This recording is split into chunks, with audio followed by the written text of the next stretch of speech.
Know ye not that they which run in a race run all, but one receiveth the prize?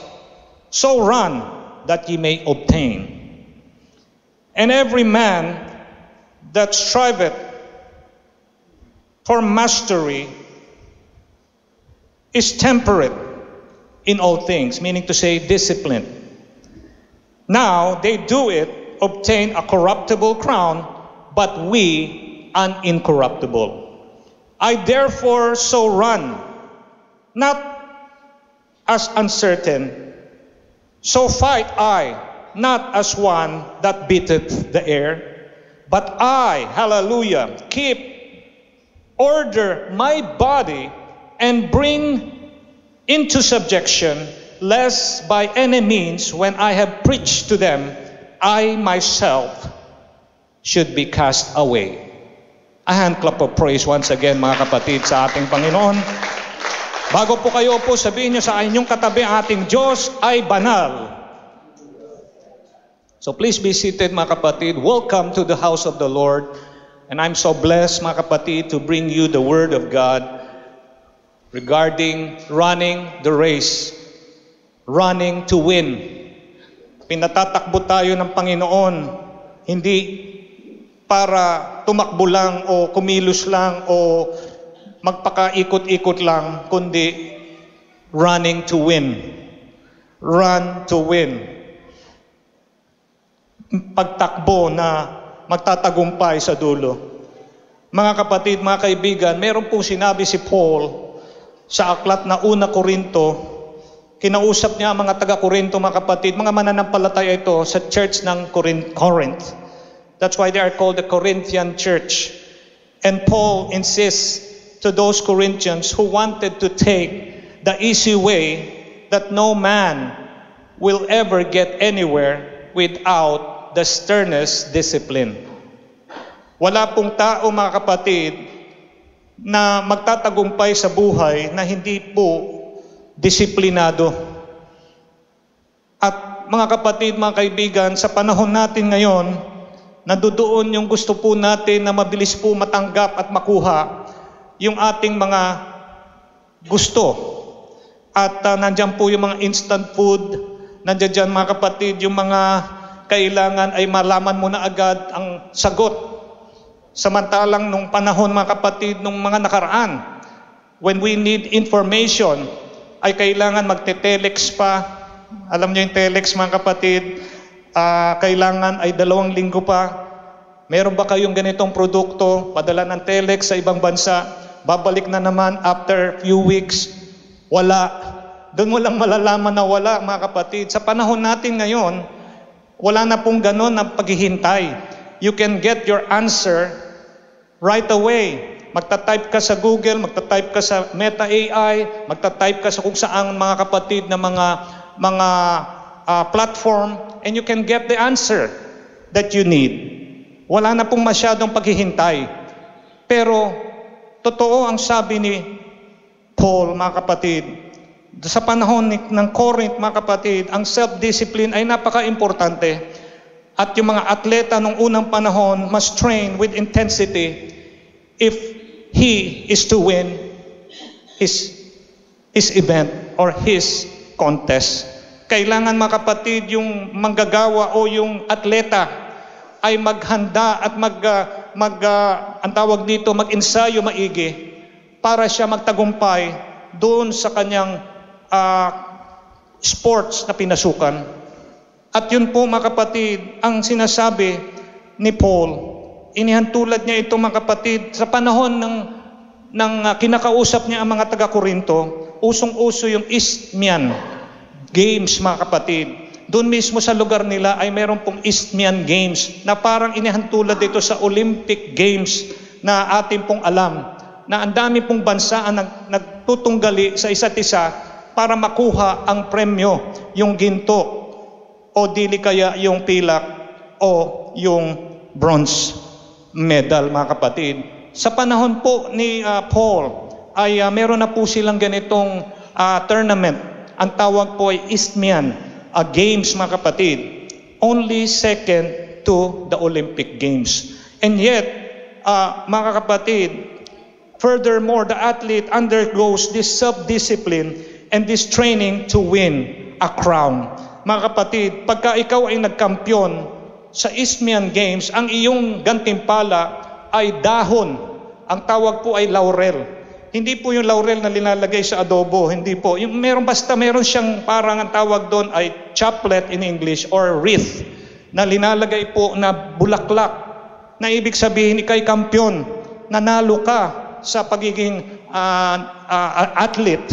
At ang sabi nga, pagkatapos po ng ilang araw, yung chaplet na yon o yung iyong parang medalya o yung wreath na yon na gawa sa mga bulaklak na pagkabango-bango ay tuyot na. Mawawala na po. So ganun po siya kaikli. The glory is fleeting.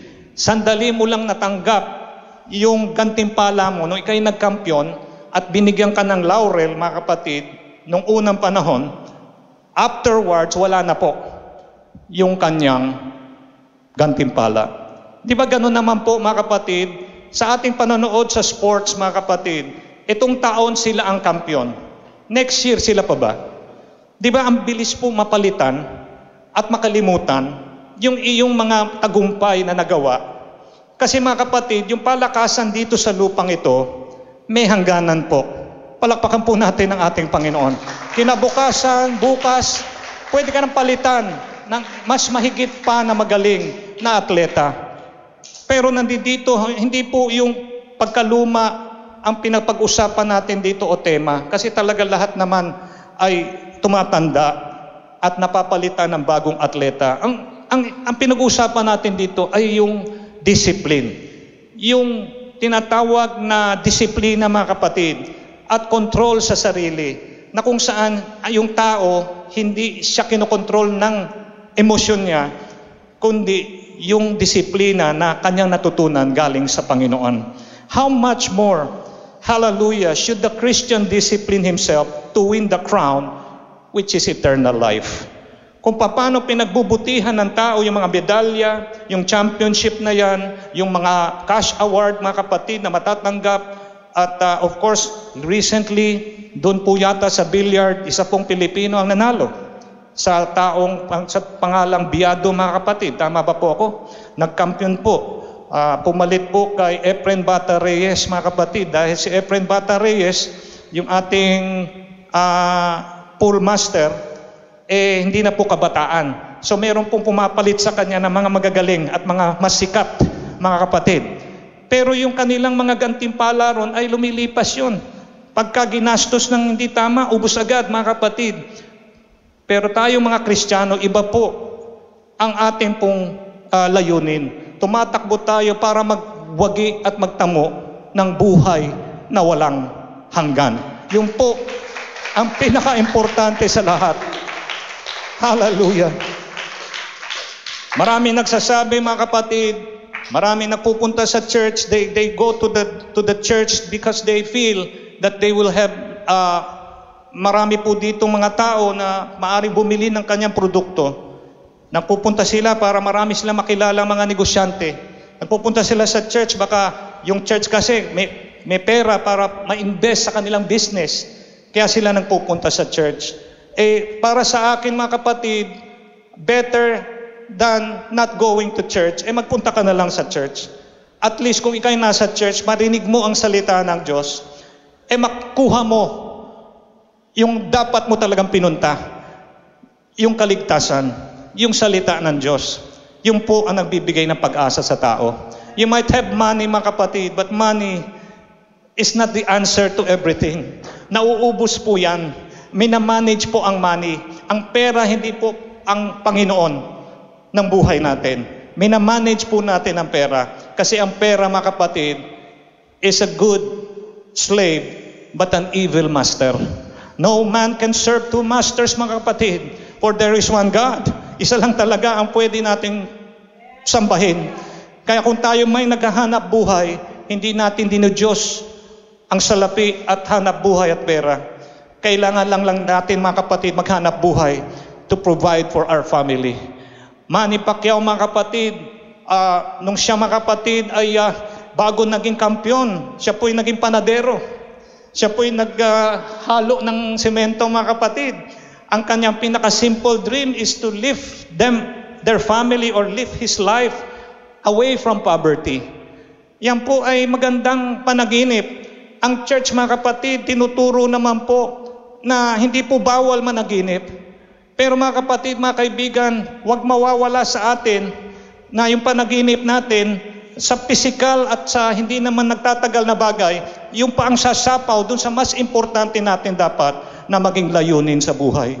Walang iba kundi yung buhay na wala hanggan pa rin na dapat ating nakamtana at dapat ring ibigay, ipamahagi sa iba.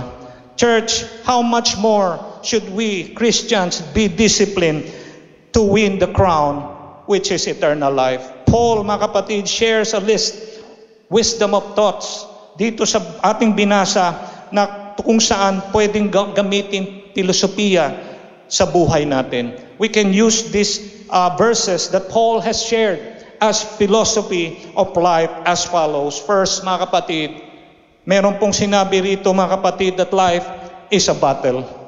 Ang buhay raw ay paglaban or ang buhay raw ay isang labanan. Kayo ba po ay sumasang-ayon dun sa sinabi mga kapatid na yung buhay natin ito ay labanan? Mga kapatid, siguro sinasabi mo, ako ang dami kong kalaban dito, kaaway dito sa aking kapitbahay. Ang dami kong problema, etc. sa kanila. At sasabihin ko sa inyo mga kapatid, iba po talaga ang isip ng sanlibutan sa isip ng Diyos. Ang isip ng Diyos mataas, hindi natin maabot. Ang lakad niya, hindi po natin lakad. Kaya kung meron man tayong lalapitan para tayo hihingi ng turo at ng tulong mga kapatid, ang Panginoon yon. Life is filled with challenge and spiritual warfare. Hindi po natin pala kaaway ang tao, ang ating mga mahal sa buhay. Minsan nagiging kabanggaan natin yung ating mga mahal sa buhay kasi hindi natin minsan maintindihan bakit sila pa ngayon ang ating mga katunggali samantalang sila'y kadugo natin. Pero hindi mo sila tunay na kaaway. Ang sabi po ng Biblia, Ephesians 6:12, meron tayong tunay na kaaway. At ang ating kaaway, sabi po rito, not engage in physical conflict with human beings, but rather in spiritual battle between unseen forces of evil residing in the heavens. Ano ito, mga masasamang espiritu? Ano ito, mga tukso? Ano ito, kasalanan? Ano ito, evil spirits, mga kapatid, nagkalat. Nung a third of the angels rebelled against God. Can you imagine that? Kung gaano karami ang anghel doon, one-third, umaklas laban sa Diyos. At nung sila'y lumaban sa Diyos, tinapon sila ng Panginoon sa daigdig, sa lupa. Kaya dito naman sila naghasik ng kademonyuhan at mga kasalanan. Mga kapatid, mga kaibigan, yan ang ating kaaway. Yan ang ating katunggali. Hindi ang iyong kapatid, hindi ang iyong magulang, hindi ang iyong kamag-anak, hindi ang iyong katrabaho o kapitbahay. Palapakan po natin ang ating Panginoon. Yung mga masasamang espiritu na yan, na nagtutukso sa mga tao, na magkasala, yan ang ating kaaway talaga. Kaya sinabi mga kapatid, tama ang sabi ni Pablo, life is a battle and we must regard ourselves always as people engaged upon a campaign, not just mga kapatid to run. May kampanya tayong tumakbo, maglingkod, gumawa ng tama, pero yung pagtakbo mo patungo sa tagumpay. Patungo dun sa buhay na walang hanggan. Patungo sa tamang daan, mga kapatid. Hallelujah, praise the name of the Lord. Anong magagawa, mga kapatid, kung ang mga sundalo na meron tayo ay mga hindi kondisyon na mga sundalo? Kadalasan, mga kapatid, yung humahabol, mga kapatid, sa mga terorista o mga kriminal, ito yung mga di ba, mga kondisyon ng mga katawan. Imagine mo yung pagkalaki-laking tao, mga kapatid, at napakalaki ng kanyang bilbil, mga kapatid. At tila mas mabigat pa siya kaysa dun sa kanyang daladalang mga armas. Paano niya mahahabol ang terorista? Paano niya makakalaban ang kalaban kung siya, mga kapatid, ay hindi condition sa kanyang pangangatawan, hindi siya ensayado, hindi siya trained ng maayos? Matatalo po siya, mga kapatid. Ganon din, mga kapatid, sa mga trainer na hindi niya tinuturuan ng maayos ang kanyang mga atleta na tumakbo ng maayos. Hindi siya kumakain ng tama. Baka yung kanyang atleta kunwari natutulog pagka umalis na siya sa quarters, mga kapatid, tumatakas pala yung kanyang atleta at kung saan-saan naggagawa, mga kapatid, ng bisyo. At pagpunta naman niya uli, nandoon pala, bumabalik naman na mas maaga, pero hindi po disiplinado. Anong mangyayari kung ganyan yung trainer, hindi siya stricto? Hindi magiging kampiyon ang kanyang atleta. Ganon din po, mga kapatid, kailangan tayo maging disiplinado. Hindi nyo ba alam, mga kapatid, it takes two to tango? Alam niyo yung kasabihan ganon? Hindi ka makasasayaw ng sayaw na tango na mag-isa lamang. Kailangan dalawa. Ang ibig sabihin, kung may kasalanan na pumapasok pilit sa inyong relasyon o sa inyong pamilya o sa inyong negosyo, kailangan kayo, mga kapatid, hindi pa man din talaga nakapasok ang kasalanan, umiiwas na kayo. Pinipigilan nyo na. Hindi ka na kailangan magsabi, sige, welcome. Sin, welcome. Hindi po ganyan ang Kristiyano. Ang Kristiyano, mga kapatid, nakikita niya, malayo pa man din, panganib to. Kailangan iwasan natin to. Kailangan tayo mismo lumayo kasi kasalanan ito, tukso ito. You have to say no kung tukso na ang dumating sa atin, mga kapatid. We should be disciplined. Palakpakan po natin ang Panginoon. Hindi kasi siya na yung nagbigay ng siya yung nagbigay sa akin ng parang sinasabi niya, sige, okay lang. Babae ito. Ikaw naman lalaki. Kaya pinagbigyan ko. O mali. Kailangan kung may kasalanan na malinaw, ikaw na lalaki, marunong ka magsabi, mahal kita, love.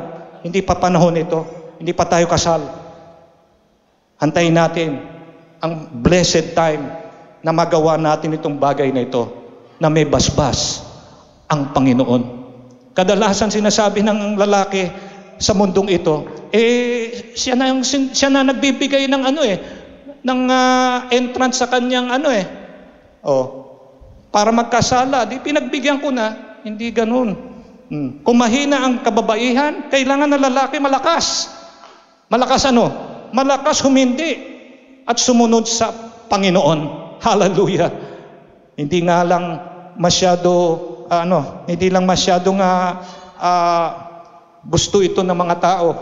Ang gusto nila, mga kapatid, magkasala. Pero ang Kristiyano, hindi. Tumatakbo siya para siya magtagumpay, para umiwas sa kasalanan.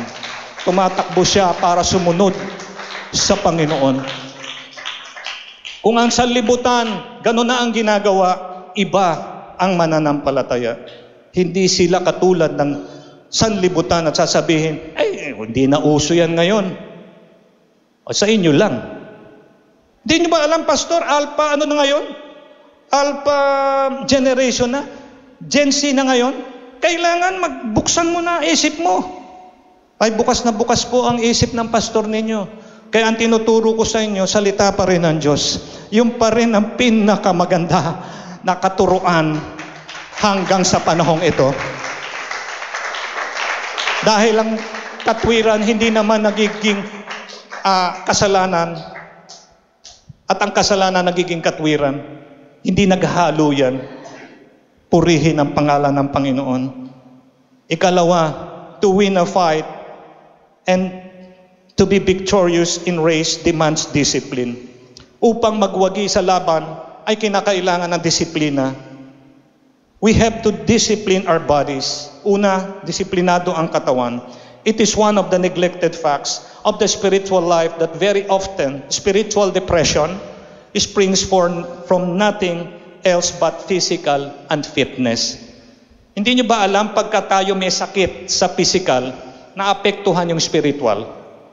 Minsan, Christian ka nga, pero nung ikaw ay nagkaroon na matinding sakit, dun mo lang napatunayan, teka, parang nawala yung pananampalataya ko hindi mo lubusang kilala, Panginoon. Kasi isang matinding dagok lang sa buhay mo, sapat na para makalimot ka. At hindi mo nakilala ang Panginoon. Ang tunay na mananampalataya, ganito. Hindi kasi nagot ng oo ng Panginoon, mahal mo pa rin siya. Kung siya sumagot ng, sige anak, okay lang sa'yo. Kung hindi pa siya sumasagot sa'yo dahil hindi pa panahon, Panginoon ka pa rin. Hindi ka nagbago, hindi ka nabawasan. Ikaw ang Diyos. Ano man ang sagot mo sa akin, ikaw ang nakakaalam. Kasi ikaw ang Diyos. Kaya minsan hindi ko maintindihan. Ikaw pa rin ay Diyos. Ay, kilala mo, Panginoon. Kasi yung pagkakilala mo sa Kanya, hindi conditional. Unconditional. Lord, ano man ang gawin mo sa akin, masunod ka. Kasi alam ko, yun ang the best. Kasi yung isip mo higit sa aking isip. Ang alam mo, hindi ko maabot-abot. Ang iyong mga lakad, napakalayo sa aking mga gawi. Purihin ang pangalan ng ating Panginoon. Discipline your bodies. At ito po mga kapatid, if a man is going to do his best work in anything, he must bring to it a body as fit as it can be. Now, second, we are to discipline our minds. Ang ating isipan kailangan disiplinado din. Huwag tayong maglagay ng basura sa ating mga isipan. Kasi mga kapatid, garbage in, garbage out. Naglalagay ka ng basura dyan, akala mo, mamamanage mo. Hindi. Ang basura na yan na magmamanage sa'yo. You have to be disciplined in your mind, not just in your body. Sa mga mahilig magpuyat, paalala sa inyo, pag umabot po kayo ng 60 pataas, at sometimes even younger, like 50 years old, fatty liver. Magkakaroon po kayo ng fatty liver, mga kapatid. At mahirap po pag nagkasakit ang liver. Yes, pwedeng operahan, yung liver na maliit na matitira, pwede siya mag-regenerate para lumaki. Pero bakit mo aantayin na magkaganon, na pag-damage pa yung iyong organ? Ang mahal-mahal po ngayon magkasakit. Ang kaklase ko mga kapatid, nagkasakit po, napunta siya sa ICU, ilang araw lang po siya ron, 1.7 million pesos ang kanyang binayaran. Halos kapareho ng kanyang makukuha sa kumpanya dahil nag-retire lang po siya, mga kapatid. Kaya, salamat sa Panginoon at yung anak ni Sister Rose, sila Minister, Minister de la Cruz, Brother Marlon, kanyang butihing nurse na asawa, Sister Van, ay binigyan po ako ng isang relos, mga kapatid, na hindi ko po babanggitin yung kasi wala naman po silang binabayad dito sa endorsement. Ang linalagay po dun sa relos na yon, ilang beses ka na nakalakad sa isang araw.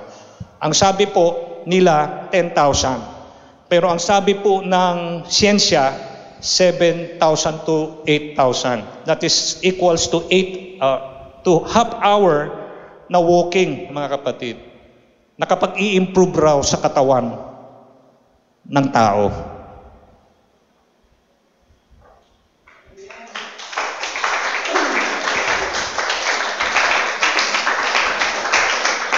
Pastor, nakalakad ako. 15,000. Ayan, ano naman kinakain mo?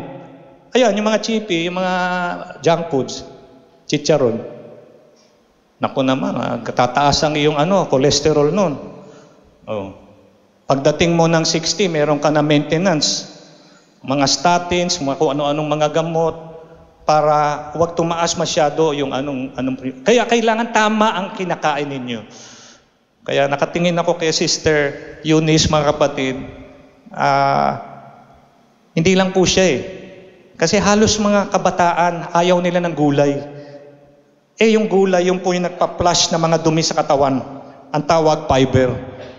Teka, wala na yata sa notes natin ito mga kapatid. Sinishare ko lang mga kapatid. Kailangan lang talaga balanse. Kasi we're talking of disciplining our body. Nagpupuyat tayo.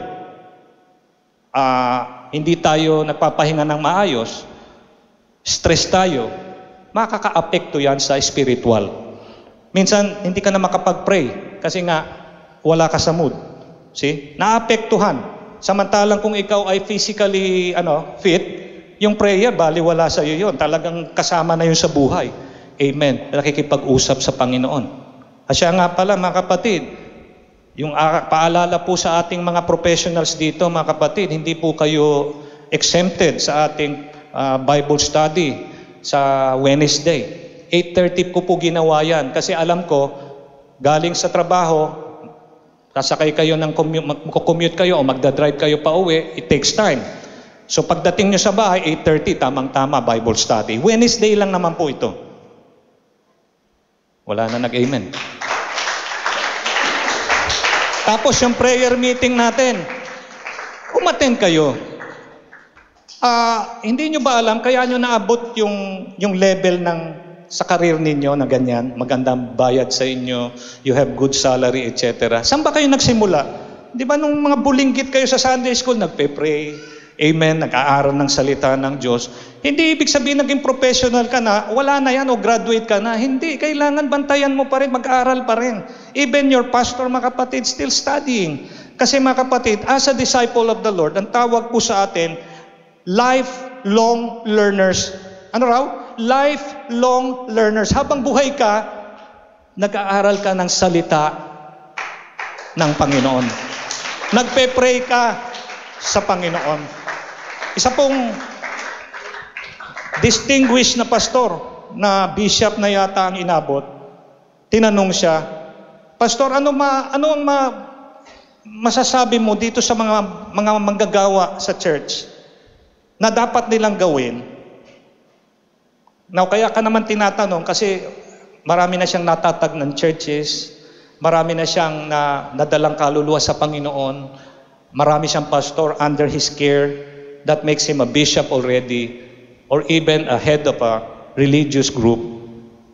Ang simple niyang sinabi dun sa nagtatanong sa kanya, para ikaw tumagal sa Panginoon at sa yung pagtakbo mo, para ikay magwagi sa larangan ng pagtakbo sa Panginoon, hanggang sa dulo magwagi ka.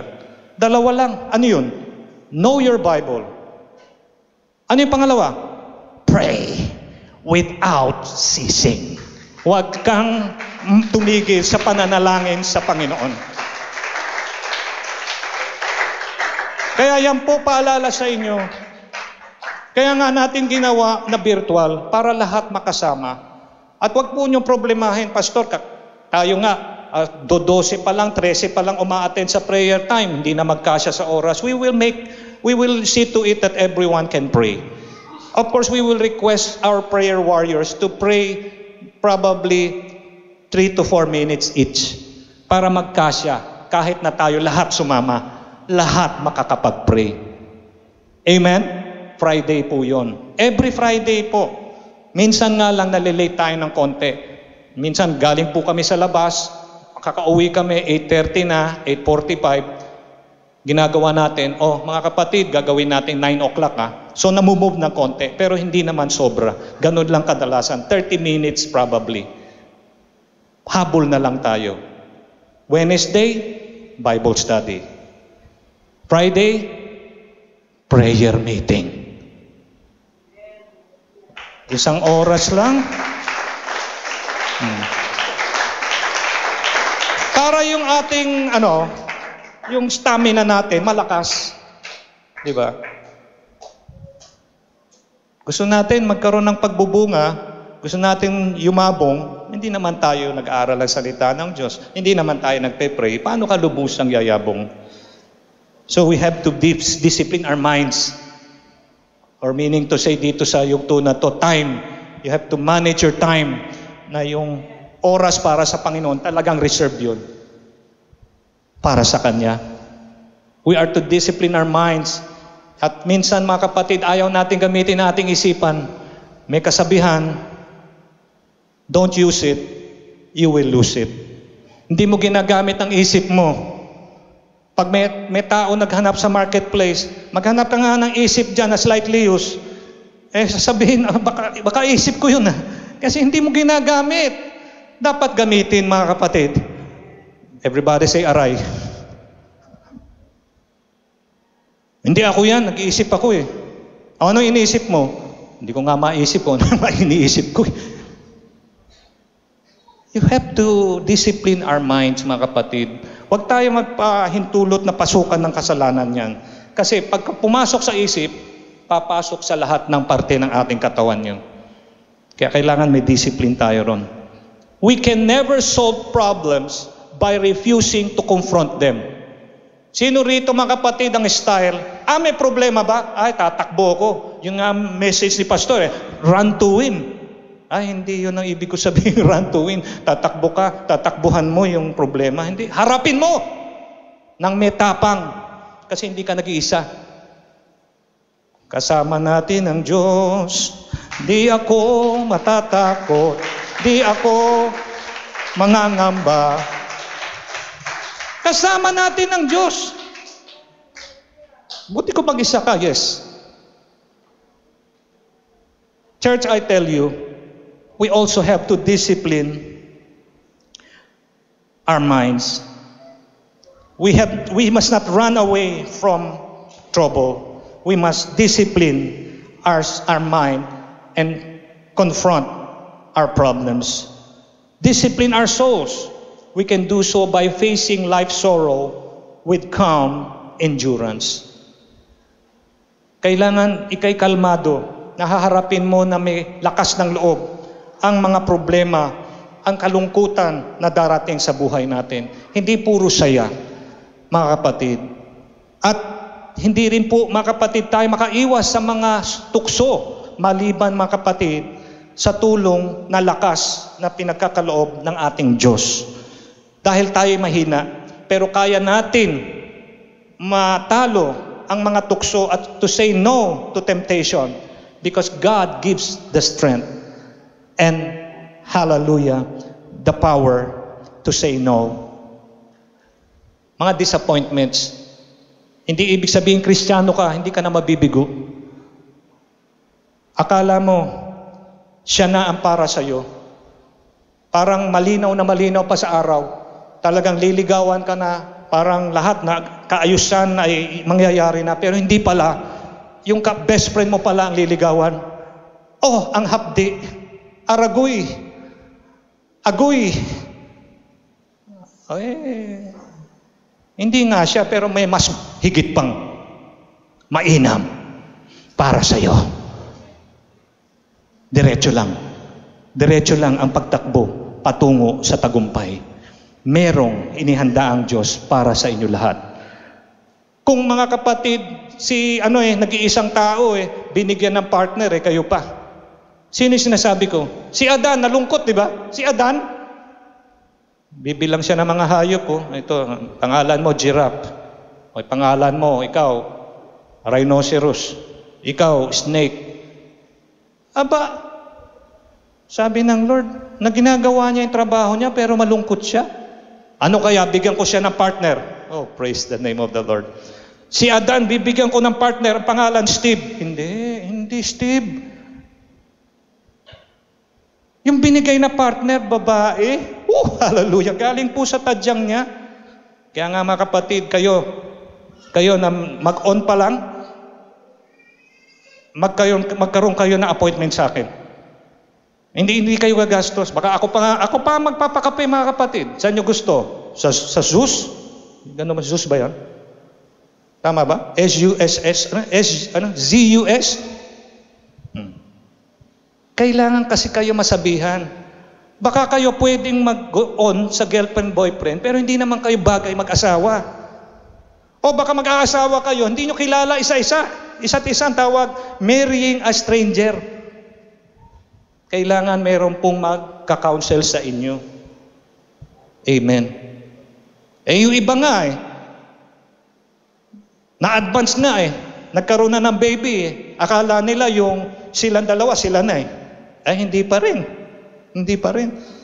Meron pong mga ganyang kaso. Nagkaroon sila ng baby. Buntis yung babae. Pinakasal ng tatay. Hindi, kasal kayo. Maganda tingnan kasi, kumbaga, ginawa nila daw yung dapat, yung tama. Ano nangyari? Hiwalay din. Hiwalay din. Hindi ibig sabihin na ganun, nagkaroon ng supling, yung partner mo, yun na. Hindi. Kaya nga, hindi naman kayong mag-asawa, ginawa nyo yan.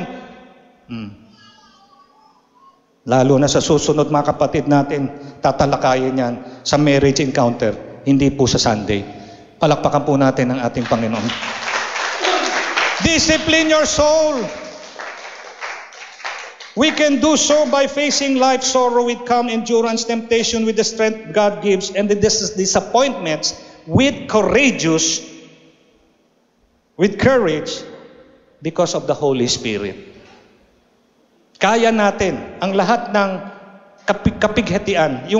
Yung ikaw ay kumbaga you are disappointed or even discouraged, nandiyan ang Holy Spirit upang tayo ay tulungan. Ikatatlo, we need to know the goal. Kailangan, mga kapatid, if life is a battle and we need discipline to win, we also need to know the goal. Kailangan alam natin ang layunin kung bakit tayo tumatakbo. Ang sabi po rito, crucial for growth, advancement, and well-being. Ayun. Kaya mo ginagawa ito para ikay bumuti. Kaya mo ito ginagawa, mga kapatid, para ikaw ay maging blessing. Crucial for your growth and advancement. Yung pagsulong mo sa buhay, yung paglago mo, kaya mo ginagawa ito. Amen? Bakit ka nag-aaral? Gusto mo lumago. Gusto mong sumulong.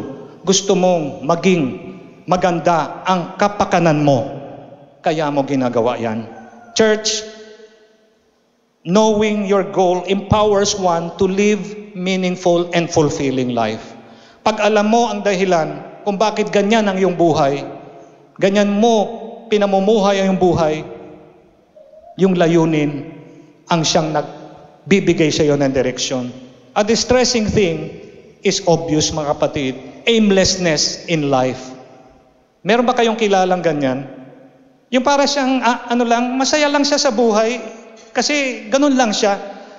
Pero he's not learning anything. Basta ikot lang ng ikot. Wala naman napupuntahan. Meron kayong kilalang ganyan? Para lang masabing may ginagawa, ikot lang ang ikot. Asan ka patungo? Pag tinanong mo, asan ka pa patungo? Sasabihin niya, basta importante gumagalaw ako. Ang tanong, saan ka pupunta? Hindi ko alam. Aimlessness. You have to know your goal. Kailangan alam mo ang papupuntahan mo. Yung direksyon ng buhay mo, alam mo. Palakpakan po natin ang ating Panginoon. Sabi po rito, they are drifting. Sila po'y inaanod o tinatangay kung saan-saan lang instead of going somewhere. Hindi ka makapunta dun sa patutunguhan mo, ikaw lang ay inaanod ng hangin at ng agos. Someone drew a cartoon showing two people in Mars. Meron na pong cartoonist yung gumagawa ng cartoons, mga kapatid, at nagdrawing siya ng 2 tao sa Mars. At itong 2 taong ito, tinitingnan nila yung Earth. Okay? Cartoon nga yung aking kinikwento sa inyo. Ang gulo-gulo ng kilos ng tao, mga kapatid, sa Earth. Saan ba nakatingin itong itong 2 tao na to sa Earth? Asan sila? Nasa Mars. Drawing sila ng cartoonist, mga kapatid, yung gumagawa ng mga cartoon, mga kapatid. At ang nakatingin sila ron, nag-usap silang 2. Saan ba patungo yung mga taong yan? Hindi magkamayaw. Ito, papunta ron, ito naman papunta rito. Yung marami, hindi nila alam saan sila pupunta. Ang sagot nung isa, they are going. The question is, where? Where are they going? They are just going. Hindi masagot yung kung saan sila pupunta. Basta, busy sila lahat. Ganyan ang nangyayari sa sanlibutan na walang Kristo ang buhay. They thought making money is it, dun sila nagpo-focus. Pag namatay sila mga kapatid, dun lang nila madiskubre. They lost out Christ. Too late mga kapatid. Kailangan nila ang Panginoon. Hallelujah. We have to tell them this mga kapatid. Someone drew mga kapatid that cartoon. Ang sabi nga mga kapatid ng kwentong ito, hindi makakarating siyang tumatakbo nang wala namang patutunguhan. You have to know where you're going. Palakpakan po natin ang ating Panginoon.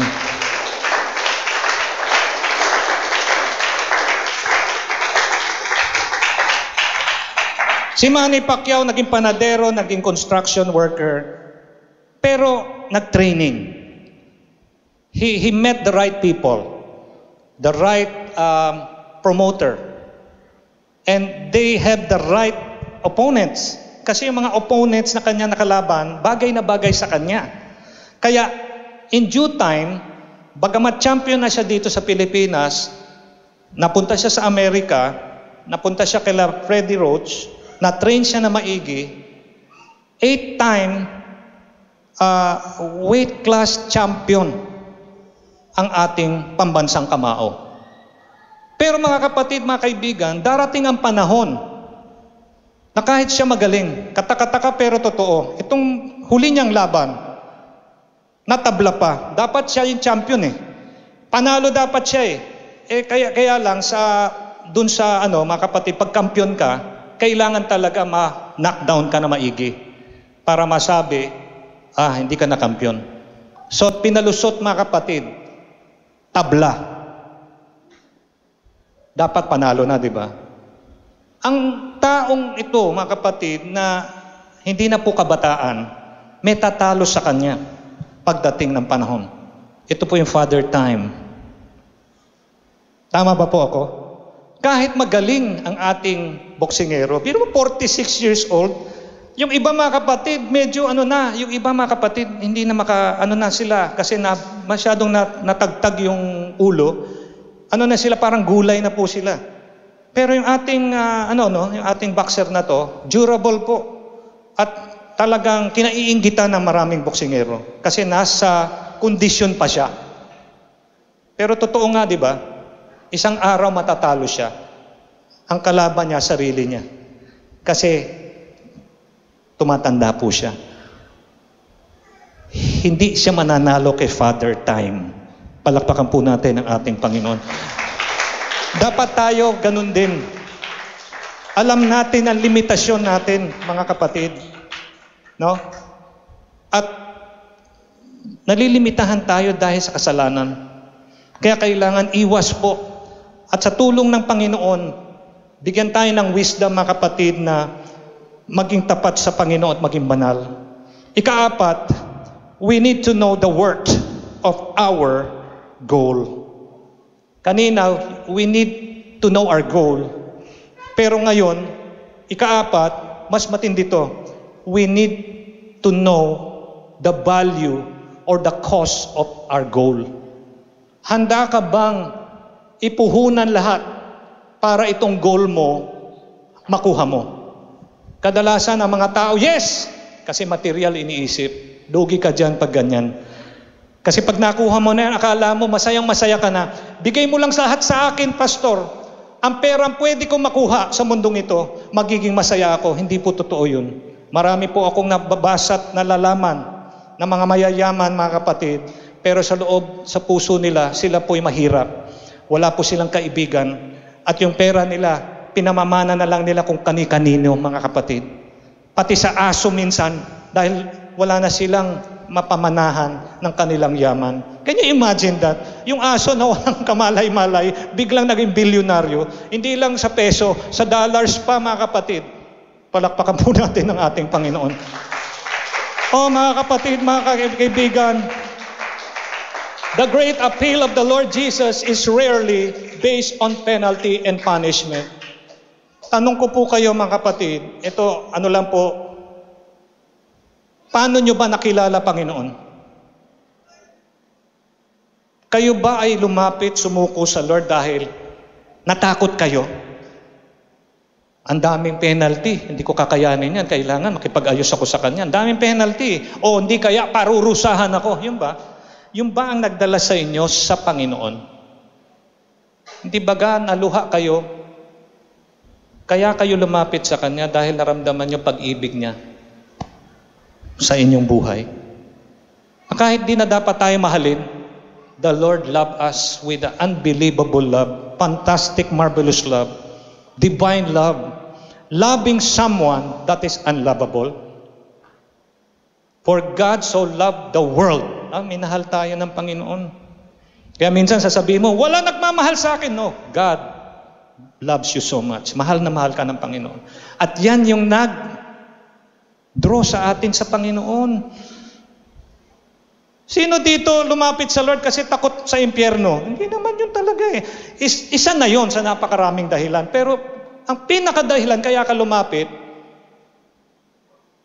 God is love. Sa pagmamahal ng Diyos sa atin. Kaya tayo napalapit sa Kanya. Kaya dahil dun sa nangyari na yon, sapat na yon para isipin mo, ano man problema dumating sa aking buhay, dahil sa pag-ibig ng Lord, hindi niya ako iiwanan. He will not leave me nor forsake me because He loves me. Mahal ako ng Diyos.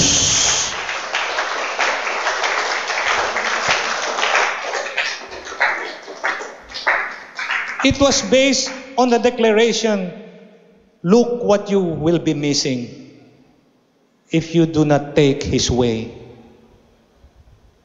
Diba? Binigyan ka na ng pag-ibig ng Lord, ayaw mo pa rin lumapit sa Kanya. You will miss out on the greatest gift that you can receive. Because there are people like that. Marami tayong sinasabihan, mga kapatid, handa na ba kayong lumapit sa Panginoon, tumanggap sa Lord, magsisi sa inyong mga kasalanan? Ilan sa kanila ang pumapasok dito, hindi sumusuko at lumalabas ng pintuan ng church na hindi nagkaroon ng relasyon sa Diyos? Marami po. I tell you, mga kapatid, hallelujah, look what you will be missing if you don't take the way of God. The goal is life. That's the goal, eternal life. And surely it is worth anything to win it. Para makamtan mo ito, lahat ay gagawin mo just to preserve this eternal life that is given to those who believe, those who repent, those who were baptized in Jesus' name and filled with the Holy Spirit and living holy for the Lord. Palakpakan po natin siya. Oh, hallelujah! Praise the name of the Lord. And last, we cannot save others unless we master ourselves. How can we save others if we ourselves are not ready to serve others also? We're full of ourselves. Problema ako, may kabigatan ako, kailangan yung boyfriend ko ganito, kailangan girlfriend, kailangan. Ang dami mong hinahantay na hindi mo pa natatanggap, and you're cluttered in your life. Can one pour something out from an empty cup? Yun po ang tanong. Meron ka bang ang tawag dito, can you pour something out to somebody and you have an empty kettle? Walang laman eh. Ano yung lalagay mo dun sa puswelo ng kapwa mo? So it's the same, mga kapatid, that we have to get our lives together before we can help others. Do you agree with the statement? Gusto natin, Pastor, bakit sa ibang church ganito? Bakit sa ganito ganyan? Kailangan, mga kapatid, bago magkaroon ng revival sa ibang tao, sa atin muna nagsisimula. Palakpakan po natin ang ating Panginoon. You cannot give what you don't have. But if you really have it, we can win the souls of men. Kailangan magsimula lang sa atin. Christ, mga kapatid, hallelujah, we cannot bring others to Christ until we ourselves have found Him. We may be available but not dependable. Ito mga kapatid, tatapusin ko ang mensahe. I want you to listen good. You may be available, you might be dependable, and yet you don't depend on the Holy Spirit, you become a liability. Narinig niyo ako? Available ako, pastor. Dependable pa nga. Pero hindi ka man nagde-depend sa Holy Spirit. You may become a liability.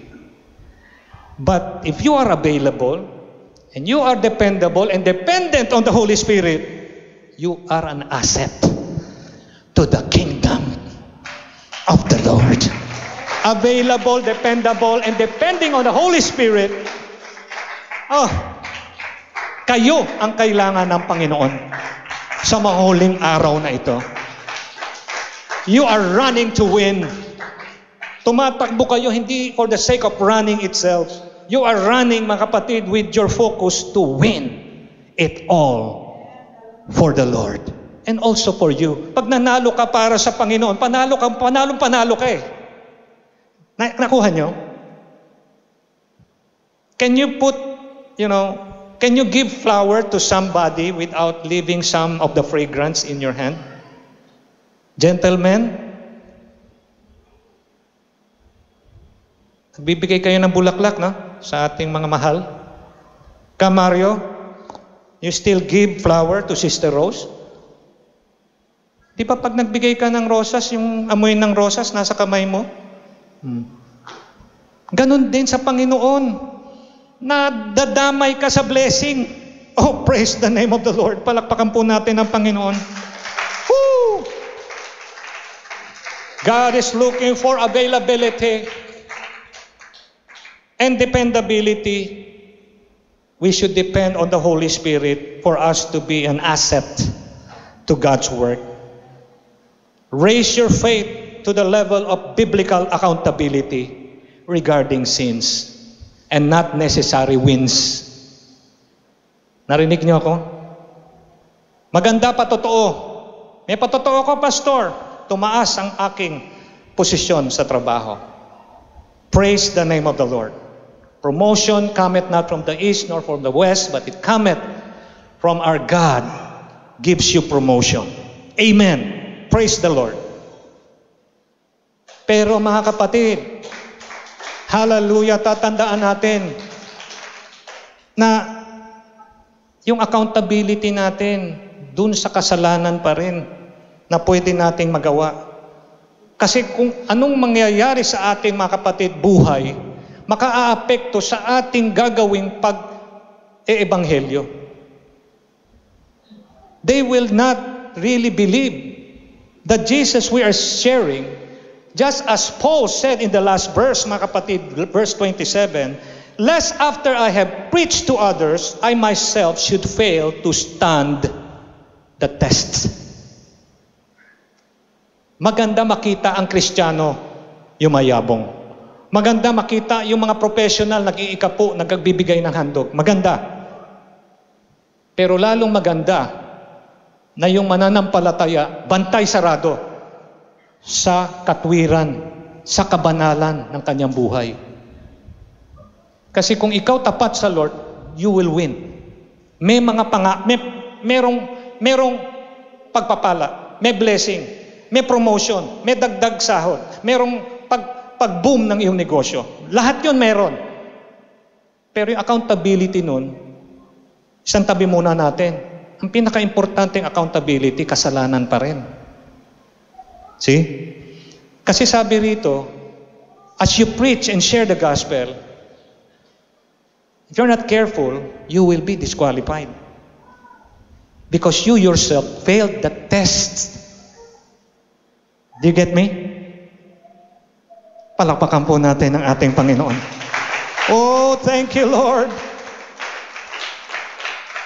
Help us, Lord. Help us to raise the level of faith in biblical accountability against sin, not just wins.